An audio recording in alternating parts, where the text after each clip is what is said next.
Sometimes playing this game is an absolute headache, a headache of the worst kind. And looking at my team and the way things have gone in game week 2, I've had to make some big decisions. After a very disappointing start, and probably I have to take responsibility because I did go without Haaland and without Salah and took a gamble on that. But the players that I brought in have not delivered in the first 2 game weeks. And worse than that, looking at the injuries that I now have, I'm in a terrible plight. I have West Ham and Aston Villa players, and I trust neither of those teams to create attacking returns. And so I think it's forced me into the decision to activate my wildcard. It's been a very, very long time since I've activated my wildcard so early in the season, but I do think, and it's really about my judgment here, I really do think that I have no other option than to try the wildcard for game week 3. Normally I would wait until the international break was complete, but in this case I've been forced into a corner given the players that I have on the pitch, and I've decided to activate it. Looking at game week 2, it was an absolute disaster coupled with the disaster that I had in game week 1. And I was only rescued by Sarr with his 8-pointer coming on from the bench for Cole Palmer, who didn't even start in game week 2. Things seemed to be going well for Arsenal and for Saka, and he scored just before he was substituted. He has an injury that looks like it's going to keep him out for up to 4 weeks, so he has to go at this stage. With Odegaard also injured, it's difficult to know where the creativity is going to come from Gyökeres, who actually had a good home debut, picking up 2 goals and a haul of 12 points. Watkins and Bowen, absolutely dreadful yet again. And I have little faith in West Ham or Aston Villa in terms of their creativity in the final third. And they do not look good in terms of winning matches at the moment and therefore providing returns for me. Those 2 in attack are an absolute nightmare, so I trust no one in my attacking line. Reinders, as I expected, didn't get a return in game week 2, having got 10 points in game week 1, but I did suspect that, but I was prepared to go with him in the long term. And Wirtz, although pretty on the ball, and Liverpool, although scoring goals, Wirtz doesn't look like he's going to be involved too much in terms of attacking returns. He probably will get the odd assist, he probably will get the odd goal, but he's not going to be a Salah where he will come up with big games and score a lot of points in a game. I think he's going to be an 8 to 10 occasional performer, and so I think it's time for him to go. In defence, only Pedro Porro came up with the goods, and that was a complete surprise. I played him for his attacking returns. I didn't expect Spurs to get a clean sheet against City, and the Spurs defence looks like a good option for the games ahead. And so with Palmer and Saka probably not going to start, Palmer, although he has a chance of starting, I doubt whether he will be risked from the beginning in the next game at home to Fulham. Chelsea have so many attacking options that I don't think it will be necessary to push him into starting. And so therefore keeping Palmer, who's not played well in game week 1, is probably a risk as well. And so I'm going to have to reshape that entire team. A game week 2 points total of 50, giving me an overall points total of 109. That meant red arrows all the way down, and we are now standing at 3.7 million in the league, and even in my own league, I'm at 17th, a position that since we started this last year, I have never been so low as that. So drastic things are needed as we come into game week 3. I do not trust my team. I do not trust West Ham or Aston Villa players to get returns. I have Saka and Palmer, who possibly will not start. I have Gyökeres, who probably is not going to find the supply for the goals that he needs. And then I have Wirtz, who I don't really think at the moment is going to be a heavy contributor in terms of FPL points. So I have made that strange decision, and I have activated my wildcard. And so I have activated my wildcard, and this is my first draft. Of course, I have a number of days yet before the deadline in which this could change, and there I will look at a couple of options that I have for changing this draft. In goal, I've gone for Dubravka and Sells. Sells will obviously be the number one, and Dubrovka can just sit on the bench. I've already played my bench boost, so I don't really need a good goalkeeper to cover on the bench, although it will be handy just to have someone who's playing on a regular basis. And I think Dubrovka will remain as the number one goalkeeper at Burnley. And then in defence, I've gone for Senesi of Bournemouth. Bournemouth have very, very good fixtures coming up. And then Richards of Crystal Palace, who also have fairly reasonable fixtures coming up in the coming 4 or 5 game weeks. Goodmanson stays in my squad as a 4 million defender who can sit on the bench. And then I've brought in Byrne of Newcastle. Watching Newcastle, I do believe that they have been unlucky, both defensively and in attack. And Byrne represents a real threat from corners and set pieces. And I think that he is probably a very good option to have in your team at the moment. And then finally, my Spurs defender. Spurs look very, very good this season. And Van de Ven has come in for Pedro Porro just because I needed the extra million to spend in other areas. And then in midfield, I've gone for Semenyo. Midfield is an area where there are very, very few options at the moment. And Semenyo, with Bournemouth's decent fixtures coming up over the next 4 or 5 game weeks, seems to be a decent option. I just hope that I haven't stopped him from being a very good attacking threat. That's what normally happens when I bring players in. They stop scoring, stop assisting, and they don't do anything remarkable for the next few weeks. We'll have to wait and see. And then in midfield, I've made an odd decision to replace Palmer with Enzo. I like Enzo, and I like him because he gets himself into the box quite a lot. And he is an attacking threat, and he's not afraid to take opportunities on. So he will get returns, Enzo. And at 6.5 million, I think he's a good option to have alongside Mo Salah. Mo Salah, who's got off to a decent start, shall we say, for 14.5 million. But looking at how Liverpool are playing in the first 2 games, Salah is very much involved, especially late on in games. And I think he will continue to get returns. Eventually, he will find his form and he will start producing the big returns. Alongside him, Reinders keeps his place in my squad.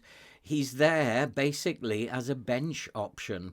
He will, I think, keep getting returns. He's not going to be prolific in terms of attacking returns, but he's going to get assists. He's going to get the odd goal. And so I think at 5.6 million, he still is a very good asset. And then I've brought in Anderson purely for his defensive contributions in the first 2 game weeks. He's been very close to getting those defensive contributions. Nottingham Forest have very good fixtures coming up, and I expect him to continue to be part of that team, to be continue starting and to be getting some of those defensive contribution points. Up front for the moment, I've gone with João Pedro. João Pedro is everybody's favourite at the moment, and part of what I'm doing in the same way as I'm doing with Semenyo is to stop him scoring. And by bringing him into my team, his attacking threat will probably be nullified. So those who are holding João Pedro and riding on the crest of a wave with him will find now that his attacking threat goes down. Alongside him, I've got Haaland. This is a Haaland and Salah draft, and Haaland is always a threat. And Manchester City's fixtures, although they're not looking that great, Haaland will be a threat against anybody. And so I'm hoping that he will get returns. Although he didn't return against Spurs, it doesn't mean that he's going to stop getting returns. And I'm hoping that he's going to provide me with some much needed points, as well as Salah, as I go into the next few game weeks. And then I've gone for Chris Wood. Chris Wood is a good option. Nottingham Forest have very good fixtures. They're looking good on the field, and he always carries an attacking threat no matter who he's playing. But once again, these are subject to change. How that will translate into a team for game week 3, a team I'm hoping that's going to do a lot better than has happened in the first 2 game weeks. This game sometimes makes you want to shout and cry, and it plays hell with your emotions sometimes. So I'm hoping that this team will do a much better job now than I have had in the first 2 game weeks. In goals, I've got Sells, who's playing at home to West Ham. West Ham have looked very, very poor, especially defensively. But because they are poor defensively, heads drop and they carry very little attacking threat at the moment. So Sells will start in goal. In defence, I've got Byrne, who is playing Leeds away. Leeds folded against Arsenal. And so if Newcastle, who also are playing quite well, can get off to a good start in that game, I can see a clean sheet. And Byrne will be a real threat from set pieces. Van de Ven comes in home to Bournemouth. It's going to be a tough game for Tottenham, but defensively, Tottenham are a lot better this year than they were last year. And Van de Ven and Romero have formed a very good partnership. Either of those in the team would be exceptionally good at this stage. It might change later in the season, but they do look particularly good at the back. Thomas Frank has done a very, very good job with the Tottenham defence. And then alongside him, I've got Richards of Crystal Palace. They're at Aston Villa away. Normally, I would suspect that that would be a very tough fixture for Crystal Palace. Crystal Palace are playing well. They've got a real energy about them at the moment. Sarr is a very good option as an attacking threat for Crystal Palace. Aston Villa are playing absolutely poorly. They have very little attacking threat, and I'm hoping that Crystal Palace can get a clean sheet away at Villa, whilst Villa's form is particularly poor. In midfield, I've gone with Enzo. He has Fulham at home, and I fancy Chelsea to win that game quite comfortably, 2 or 3-0, hoping that Enzo can get an assist or a goal and come in with some much-needed points for me. Salah has Arsenal at home. You'd always back Salah against anyone, and with the injury crisis that's beginning to happen at Arsenal, and their only real threat at the moment seeming to come from set pieces, I'd fancy Salah to get himself an assist and a goal. I'd fancy him to get some sort of return at home to Arsenal. Reinders will play away at Brighton for me. Brighton haven't had the greatest of starts. I've watched their games a couple of times. They don't really seem that secure at the back as they have in previous seasons. Manchester City, I think, have a good chance against Brighton of coming away with the 3 points, and I'm hoping that Reinders will be involved in some way in the goal returns that Manchester City pick up. And then Semenyo, he's playing at Tottenham away. This is a very, very tough fixture. I have to include him in this team as he is the top midfielder really at this point in time. He carries an enormous threat. When you watch him on the field, he's busy, he's engaging defenders, and he's getting into the box. And last week he got an assist for the goal and hit the bar. And he is a very, very big threat for FPL this year, at least so far, and Bournemouth's fixtures are very good in the coming weeks. Up front, I've gone for Wood. Nottingham Forest fixtures are extremely good. He's at home to West Ham, who are playing particularly poorly.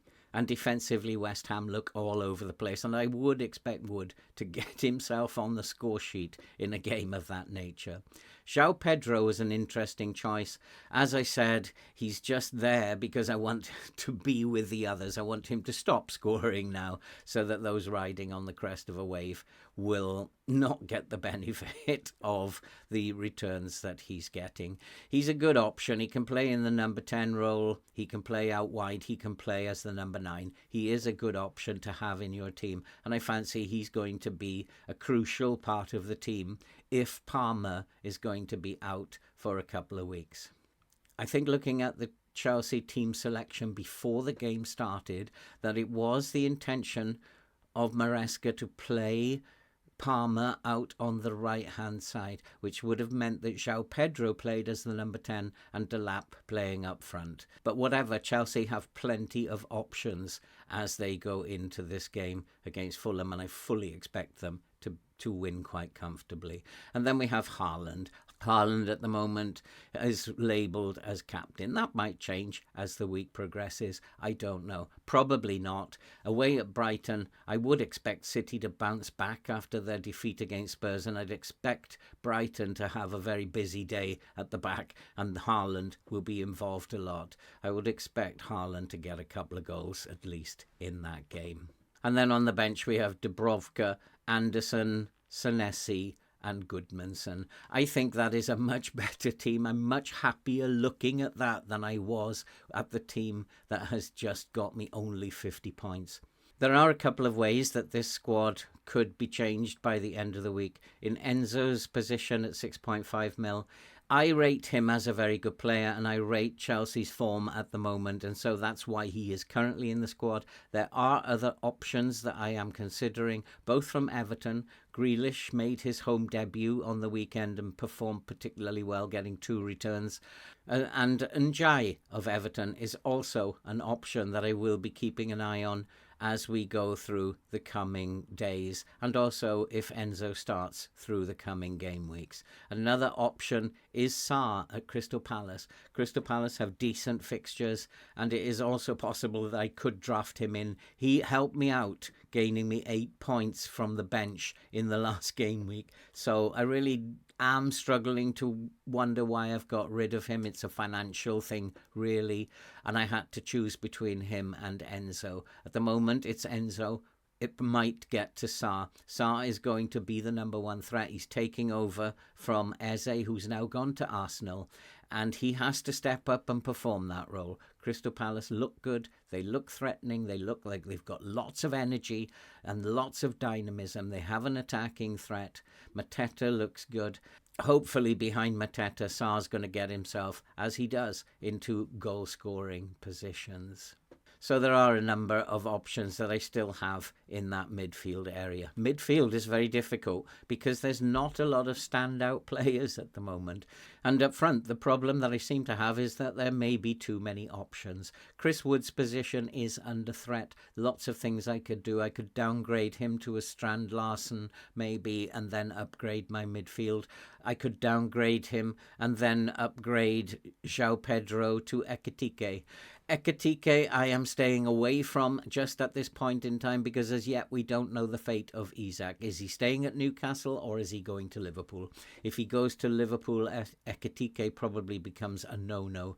If Isak stays at Newcastle, then it is possible that we could downgrade Wood and upgrade João Pedro to Ekitike, who certainly looks like the most dangerous forward in FPL this year so far.